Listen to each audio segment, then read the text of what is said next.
Ils roulèrent ainsi longtemps sur une trajectoire nord-nord-est. Une vraie petite boussole. Ils veulent changer le monde. Ça va un peu trop vite pour moi. Le monde il bouge. Et il bouge vite. Mais non, vous êtes bien curieuse, on dirait. Une boussole pour les temps qui courent, c'est une exploration. Je lis un livre, un essai, puis s'ouvre un cheminement lent, intense, parsemé de documentation, de lecture, de discussion, de réflexion, pour qu'enfin advienne ce moment partagé, le nôtre, celui du podcast.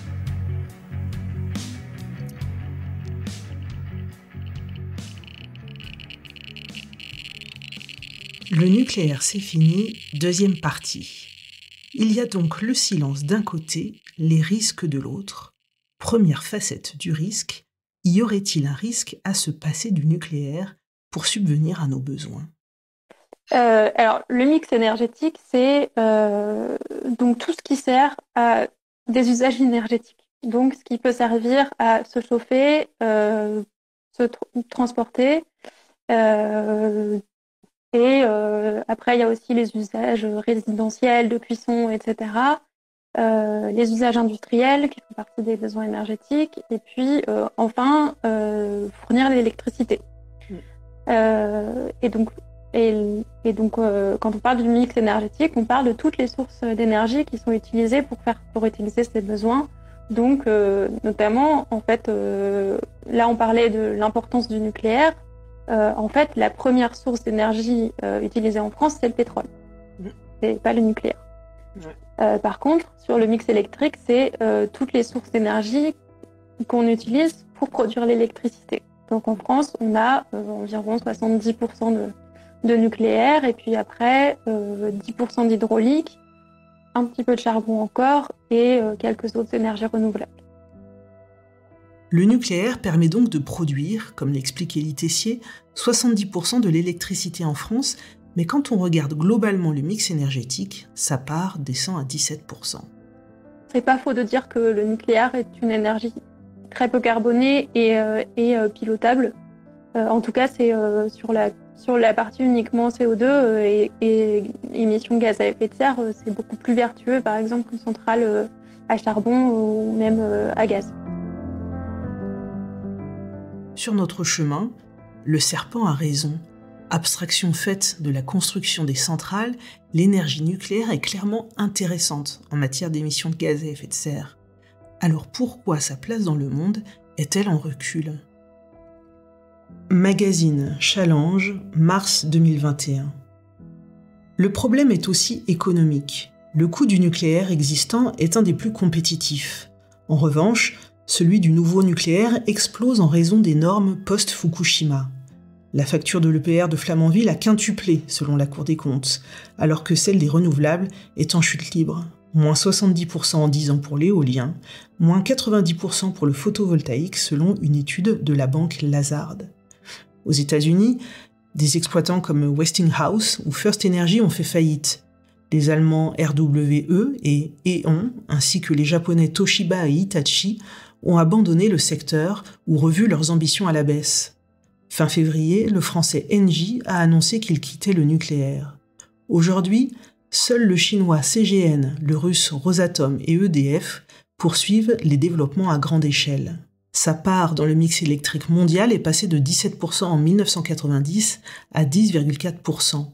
Et selon un des scénarios de l'Agence internationale de l'énergie atomique, elle pourrait tomber sous la barre des 6% en 2050. Sans la Chine, le nucléaire est en chute libre. Cet article conforte l'analyse de la Parisienne libérée sur le coût du nucléaire. Il y a les coûts ou surcoûts liés à la perte du savoir-faire, comme l'explique également Élie Tessier. C'est une industrie, je pense qu'il y a beaucoup perdu, en tout cas en connaissances industrielles. C'est-à-dire que on a su faire des réacteurs nucléaires pendant très longtemps. On en a fait beaucoup en fait au début des années, entre 75 et 90, on va dire. On en a fait beaucoup en chaîne. Et en fait, comme on n'en a plus fait du tout, je pense qu'on a beaucoup perdu les compétences. Et donc, ce qui veut dire que les nouveaux projets nucléaires ont beaucoup du mal à sortir de terre et sont donc beaucoup en retard coûte très cher. Et donc, je pense qu'il y a un vrai sujet sur l'avenir du nucléaire en France, en tout cas en termes économiques. Le nucléaire, c'est fini, page 28. Les équipes qui ont participé à l'édification des réacteurs il y a 50 ans ne sont souvent plus en activité. Des travailleurs ayant une connaissance concrète de la chose nucléaire, sous son aspect industriel, acquise sur le terrain au fil des chantiers et des maintenances, sont partis à la retraite ou sont décédés, parfois prématurément. D'autres ont été licenciés, constructeurs et exploitants, préférant avoir recours à une main-d'œuvre sous-traitée moins coûteuse. Les normes de sécurité ont aussi évolué, heureusement, depuis Fukushima. Conséquence, les prix de construction s'envolent. En Finlande, la construction de l'EPR, ces centrales de nouvelle génération, à Olkiluoto, a pris 10 ans de retard et son prix a triplé, 9 milliards d'euros à ce jour. En Angleterre, celui d'Hinkley Point ne fait pas pâle figure, 15 milliards prévus initialement, 25 aujourd'hui, avec là aussi des retards. À Flamanville, en France, le coût de construction a plus que triplé pour atteindre 19 milliards selon la Cour des comptes, avec un délai de réalisation triplé également. EDF, opérateur de ces projets, doit payer des dédommagements à ses clients, ainsi que des pénalités de retard. En Finlande, 450 millions de dédommagements et 20 millions de pénalités mensuelles. Sauver la filière industrielle du nucléaire français passe alors peut-être par la relance de la construction d'EPR en France. Dans un rapport de 2020, la Cour des comptes va pourtant jusqu'à écrire « L'intérêt de la filière pour le contribuable reste à démontrer ». Et nos 56 réacteurs en cours de fonctionnement alors, que vont-ils devenir ? La programmation pluriannuelle de l'énergie, dite PPE, prévoit que 14 des plus vieux réacteurs ferment d'ici à 2035.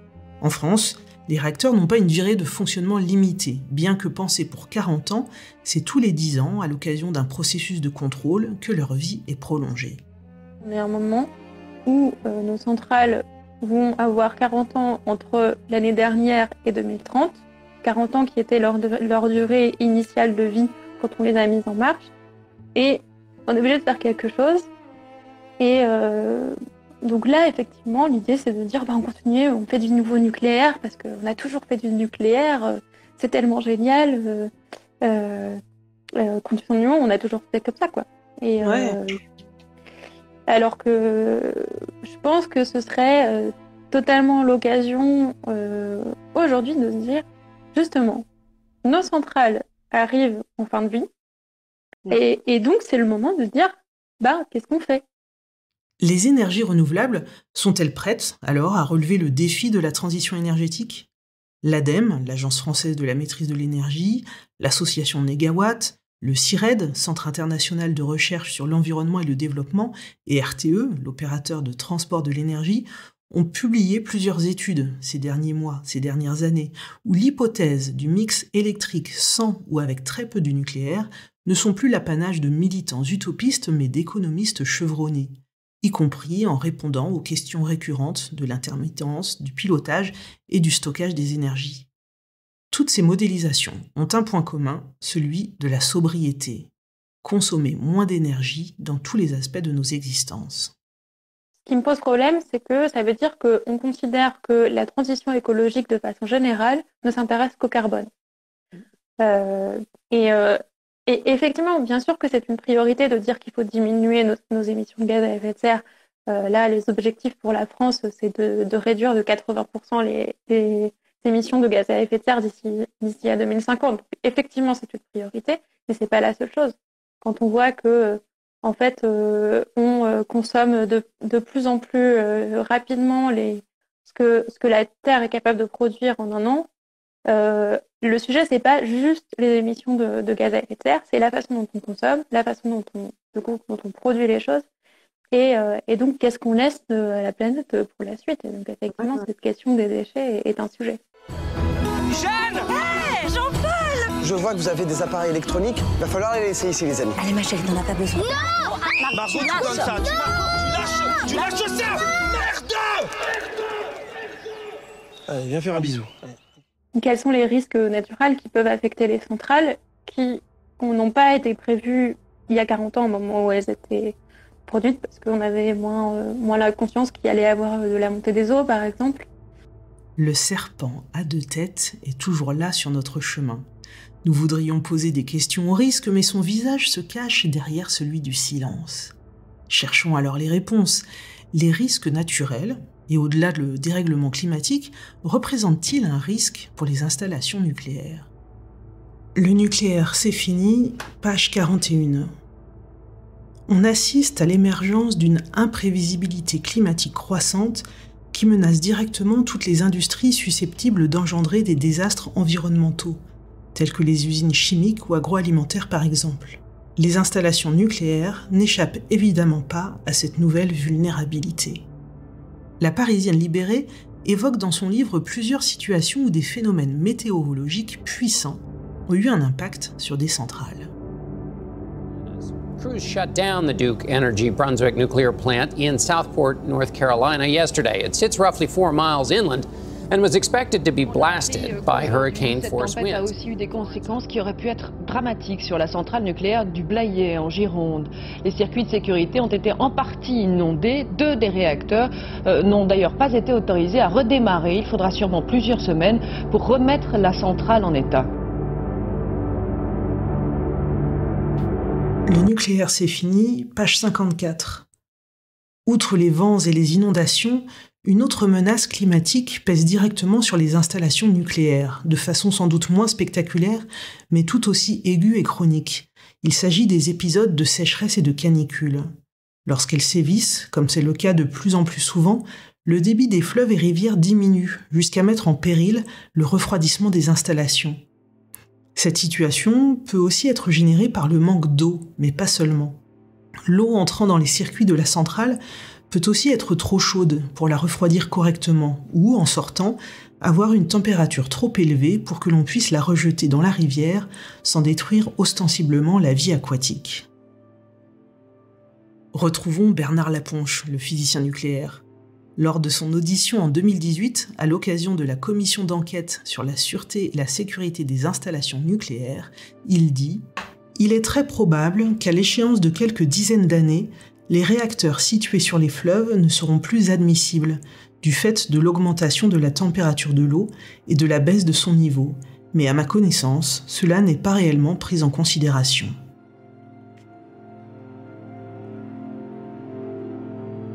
Le risque tente encore de se faire oublier derrière le sifflement du silence sur notre route. Mais nous savons nous souvenir. 28 mars 1979, 3 Miles Island, aux USA. Accident classé de niveau 5 sur l'échelle internationale des événements nucléaires. 26 avril 1986, Tchernobyl, en Ukraine, niveau 7. 11 mars 2011, Fukushima, au Japon, niveau 7. Bonsoir et bienvenue à tous. La crise nucléaire s'aggrave au Japon après une nouvelle explosion dans la centrale de Fukushima. Tous les réacteurs sont désormais touchés. Les taux de radioactivité s'élèvent dangereusement, ce qui pousse la population à fuir les zones potentiellement contaminées. Le risque, c'est ce qui est quantifiable, probabilisable. Et du coup, il y a un petit glissement vers donc ce qui est maîtrisable. Donc c'est une vision qu'on dirait moderne avec un grand M, des risques, du danger. C'est avant tout une approche d'ingénierie. Donc les ingénieurs, dans le risque nucléaire comme pour d'autres risques, ont probabilisé. Alors on découpe un système en petits morceaux, on regarde à chaque moment ce qui pourrait se passer, on le probabilise en faisant évidemment parfois des paris et sur des bases qui sont parfois un peu faibles. Et puis à la fin, on concatène tout ça et puis on arrive à un chiffre. Et donc effectivement, la Parisienne libérée dit avec pas mal de recul et d'humour, voilà, est-ce que vraiment, on est parvenu à un chiffre pour l'accident nucléaire et on voit bien avec les catastrophes qui se sont produites que on est bien au-delà de ce qui avait été prévu. Je vous le disais, Christine Fasser a travaillé sur la catastrophe nucléaire de Fukushima et est spécialiste du risque, nucléaire en particulier. Le risque, un truc d'ingénieur donc. C'est une démarche d'ingénieur et voilà. Et c'est comme ça qu'on gère le risque dans les systèmes industriels, pas simplement le nucléaire. C'est vraiment le paradigme de la gestion du risque. Après, il y a des politologues, des sociologues, des anthropologues qui ont réfléchi au risque de façon tout à fait différente. Et c'est ça que je trouve intéressant. Alors évidemment, ça vient un peu en contrepoint, voire en contradiction avec ces approches. Quand j'ai travaillé sur le risque aéronautique, j'ai trouvé très intéressant de lire Charles Perrow, c'est un Américain, qui a parlé de la théorie, qui a fondé la théorie de l'accident normal. Il pose aussi la question du potentiel catastrophique. C'est-à-dire que si l'accident arrive, ça ne concerne pas simplement 3-4 personnes, mais ça a des conséquences environnementales, sanitaires énormes, voire dramatiques. À ce compte-là, dit-il, et c'est là qu'on oublie toujours, il dit pas on supprime cette industrie ou on supprime ce système, il dit on pose démocratiquement la question. L'accident nucléaire est, selon l'ingénieuse matrice du risque, considéré comme hautement improbable, voire impossible. La Parisienne libérée écrit avec malice « Un risque négligeable doit être négligé, de même qu'un risque acceptable doit être accepté. » S'enfonce dans la cuve et la transperce. Le 12, le gaz d'hydrogène produit par le combustible provoque une explosion qui détruit le bâtiment. Même scénario pour le réacteur 3 qui est soufflé le 14. Ces explosions et dégazages, nécessaires pour abaisser la pression, propulsent de grandes quantités de radioéléments dans l'atmosphère. Du côté du réacteur 4, c'est la piscine d'entreposage touchée par un incendie qui inquiète. Le 15 mars, il est lui aussi touché par une explosion. Malgré l'intervention de Naoto Kan, c'était lui qui était aux manettes, qui était le Premier ministre au sens donc l'exécutif, puisqu'il n'y a pas de président chez eux. Donc le Premier ministre, au moment de l'accident, il a vraiment vécu quelque chose de terrible. Il est devenu anti-nucléaire. Il fait le tour du monde et il dit voilà, moi j'étais pro-nucléaire puisque j'étais à la tête d'un État qui avait choisi le nucléaire et voilà. Mais quand j'ai vu ce que c'était qu'un accident nucléaire, je me suis dit non, c'est pas possible, cette technologie, c'est pas possible. Pour Naoto Kan, le risque nucléaire n'est plus acceptable. Tiens, voilà que ce mot acceptable se glisse ici pour la deuxième fois. Alors faut-il s'interroger sur l'acceptabilité sociale du risque nucléaire, puisque je relevais tout à l'heure la quasi-inexistence de débat. Est-ce cette acceptabilité qu'il faut mettre en discussion ? Je n'utilise pas le concept d'acceptabilité sociale. Pourquoi ? Parce qu'en fait, je trouve que c'est un concept qui mélange deux choses. Il mélange l'étude du consentement qu'ont les gens vis-à-vis d'un risque, est-ce qu'ils sont d'accord ou pas d'accord, mais aussi la modification de ce consentement. En fait, souvent, quand on parle d'acceptabilité sociale, il y a l'idée que les gens n'acceptent pas un risque ou quelque chose de nouveau, par exemple un aéroport, un nouvel aéroport ou une technologie comme une nouvelle technique comme les OGM, mais qu'on va étudier et cette acceptabilité ou cette non-acceptabilité, puis qu'on va finalement sans doute les aider, on va pouvoir faire une sorte d'ingénierie sociale et les inviter à changer d'avis. Mais moi, je me souviendrai toujours d'une mère qui m'a dit, voilà, un expert m'a dit, mais enfin, c'est un tout petit risque, c'est un risque, alors il a voulu probabiliser justement, c'est peut-être un risque de 1% que votre enfant, puisqu'elle parlait de ses enfants, que votre enfant ait un cancer plus tard qui pourrait être dû à cette contamination radioactive. Et elle m'a dit, je lui ai répondu, écoutez monsieur, si j'avais un pistolet avec 100 trous et une seule balle, je le donnerais pas à mon fils pour jouer à la roulette russe. Donc ce 1% qui paraissait minuscule et jouable pour un expert du côté n'était ni ridicule ni jouable évidemment pour cette mère de famille. L'acceptabilité comme capacité à faire que les avis changent d'une part, et d'autre part, l'échelle du risque, un concept mou, circonstancié, mouvant, pragmatique, voire cynique. C'est le cas avec les doses acceptables d'exposition à la radioactivité. Le nucléaire, c'est fini, page 71. Il est ainsi considéré comme admissible que la population française reçoive une dose efficace d'1 millisievert par an. Cette dose est laissée à l'appréciation des biologistes et des hommes politiques. Elle peut d'ailleurs évoluer si les circonstances l'exigent. Cela a été le cas au Japon, suite à la catastrophe nucléaire de 2011, où la dose maximale admissible a été arbitrairement portée de 1 à 20 millisieverts par an. Aujourd'hui, le risque acceptable pour un enfant japonais est donc le même que pour un travailleur du nucléaire en France. Du point de vue du seuil, tous les Japonais sont en quelque sorte devenus des travailleurs du nucléaire. Même à l'intérieur du gouvernement, ce seuil n'a pas fait l'unanimité et on a vu en boucle les images de Toshizo Kozako, qui était le conseiller spécial en radioprotection du gouvernement, qui a démissionné en pleurant de son poste en disant voilà, moi je peux pas accepter ce seuil parce que c'est un expert en radioprotection, on lui a plus ou moins imposé ce seuil. Il a dit je ne l'accepte pas parce que je considère qu'il est trop élevé pour les enfants. Et plusieurs associations, et par exemple Greenpeace Japan, Friends of the Earth, et aussi le rapporteur spécial de l'ONU, à l'époque Alan Groover, ont dénoncé ce seuil comme étant trop élevé.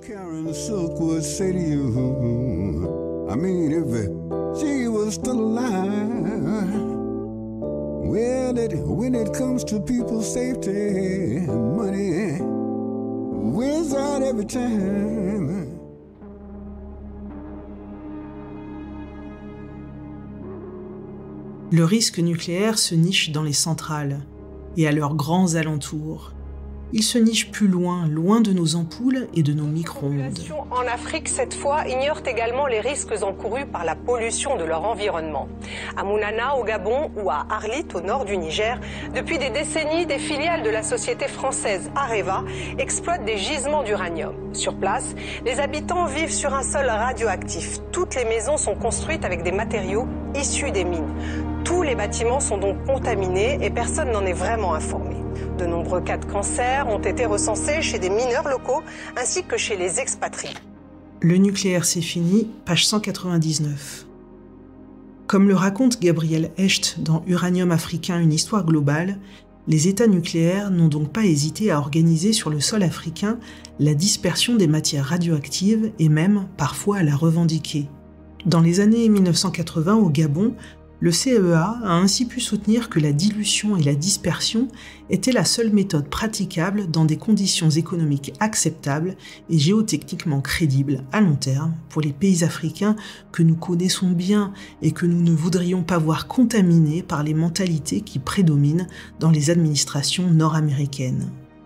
L'enjeu d'une telle théorie était bien sûr d'éviter que les Gabonais, voyant les réglementations nord-américaines exiger des déchets confinés et contenus plutôt que dispersés, ne réclament à leur tour l'enfermement des déchets. Le livre de Gabriel Hecht, professeur d'histoire à l'Université du Michigan et cité par la Parisienne libérée, est édifiant. Elle y développe le concept de nucléarité. Uranium africain, une histoire globale, page 19. La nucléarité, terme que j'introduis pour pointer la façon dont des lieux, des objets ou des risques se voient désignés comme nucléaires, est bien souvent polémique.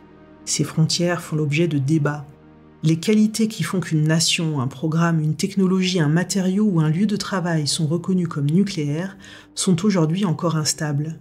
L'ambivalence et l'ambiguïté s'avèrent être des traits structurels des technologies nucléaires. C'est l'une des raisons pour lesquelles je soutiens que ce sont l'histoire et la géographie qui façonnent la nucléarité. L'extraction d'uranium à Madagascar a commencé sous le régime colonial français. L'uranium sud-africain était issu des mines d'or dont le système de travail constituait le modèle de l'apartheid. L'uranium namibien est devenu un enjeu dans la lutte pour l'indépendance vis-à-vis de l'occupation sud-africaine. Le fait que les mines en France soient traitées comme nucléaires n'a pas suffi à conférer automatiquement une nucléarité aux mines gérées par des Français à Madagascar. Certes, on reconnaissait aux minerais malgaches une nucléarité géologique, mesurée par des compteurs Geiger et par des géologues. Mais cela ne se traduisait pas par une nucléarité médicale que les ouvriers malgaches auraient pu invoquer pour formuler des revendications économiques ou politiques. Pour le dire autrement, la radioactivité est un phénomène physique qui existe indépendamment du fait qu'il soit détecté ou politisé. La nucléarité, en revanche, est un phénomène technopolitique, issu de configurations politiques et culturelles affectant les choses scientifiques et techniques. La nucléarité n'est pas la même partout. La nucléarité n'est pas la même pour tout le monde. Alors, c'est un concept absolument fabuleux, oui, donc forgé par Gabriel Hecht. En fait, par nucléarité, elle montre qu'il ne suffit pas d'être radioactif pour avoir ce qualificatif de nucléarité. Donc pendant longtemps, effectivement, des mines d'uranium donc en Afrique noire étaient exclues de cette notion de nucléaire. Donc du coup, en termes notamment de surveillance radiologique, les mineurs n'avaient pas par exemple de dosimètre permettant de mesurer la radioactivité qu'ils prenaient en faisant ce travail. Ce que montre Gabriel Hecht, c'est finalement les processus d'invisibilisation du risque. C'est-à-dire que un risque aussi intangible et aussi évidemment non perceptible que le risque radiologique, s'il n'y a pas l'équipement et les infrastructures pour l'appréhender, on ne le verra pas. Il faut des dosimètres, il faut des gens pour s'occuper de ces dosimètres, il faut des bases de données pour regarder qui a été exposé à quoi, il faut des registres de cancer pour regarder s'il y a un lien. Bon, si vous n'avez pas tout ça, et évidemment il n'y avait pas tout ça dans les mines d'uranium, eh bien du coup quand plus tard certaines personnes ont eu un cancer, on pouvait leur dire écoutez, peut-être que ce cancer c'est parce que vous avez fumé ou bu. Finalement, la géographie de l'atome se révèle bien différente de l'image proposée au premier plan, lisse, claire et lumineuse. Lorsque l'on change la focale, l'arrière-plan prend corps, et ces corps sont contaminés depuis les gouffres des mines d'uranium où ils transpirent et sombrent. Finalement, la géographie de l'atome se dessine au fil des rejets de tritium, ici à La Hague, ici dans la Loire, au fil des résidus d'extraction dispersés dans les rivières gabonaises, dans les remblais au Niger, au fil des eaux polluées le long des côtes japonaises. Mais attendez encore un peu, nous n'avons pas évoqué les déchets nucléaires. Ils sont incontournables, pourtant, puisque inéluctables, puisque éternels à l'aune de nos vies humaines. C'est-à-dire qu'il y en a qui sont très radioactifs. C'est-à-dire que si on est à peine exposé à eux, ça nous détruit très vite. Et puis d'autres qui sont un peu moins actifs, mais qui ont des durées de vie qui peuvent être très longues. Quand on dit très longue, c'est plusieurs dizaines de milliers d'années. Donc ça veut dire que tous les gens qui seront ici et sur plusieurs générations seront morts une fois qu'on aura encore des déchets. Donc on a un vrai sujet sur comment je les gère, ces déchets. Il y a plusieurs pistes qui ont été souvent mises en avant, et en ce moment, celle qui fait beaucoup parler d'elle, c'est la question de CIGEO, qui est donc un projet à Bure, en Champagne, donc dans la région Grand Est, et qui consiste à mettre les déchets nucléaires dans le sous-sol. Pour compléter les propos d'Élie Tessier, je vous soumets quelques lignes du premier rapport mondial indépendant sur les déchets nucléaires réalisé en 2020. Rapport mondial sur les déchets nucléaires, focus sur l'Europe.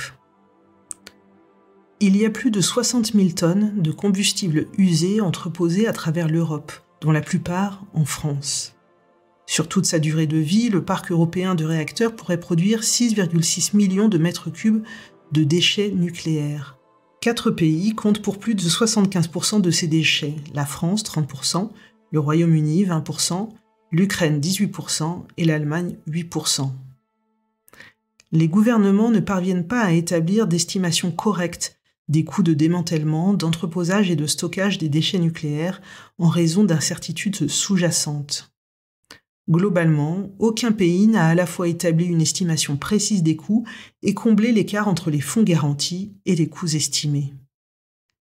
La Cour des comptes ne dit pas autre chose quand dans un rapport de 2019, elle pointe le fait, je cite, que les capacités et solutions de gestion des déchets nucléaires ne sont pas à la hauteur des enjeux. Héritage silencieux et risqué que ces déchets qu'il faut réussir à confiner, héritage empoisonné pour les vies à venir. Le nucléaire, c'est fini ? Non, à coup sûr non. Une filière pleine d'avenir, quand bien même la France, voire l'Europe, déciderait une sortie du nucléaire, démantèlement des installations et gestion des déchets, une filière industrielle avec des centaines d'années devant elle. Aujourd'hui se lève l'aube d'un nouvel âge, né de la découverte et de l'utilisation de la plus puissante source d'énergie de l'histoire du monde, l'énergie qui peut être dégagée à partir de l'atome.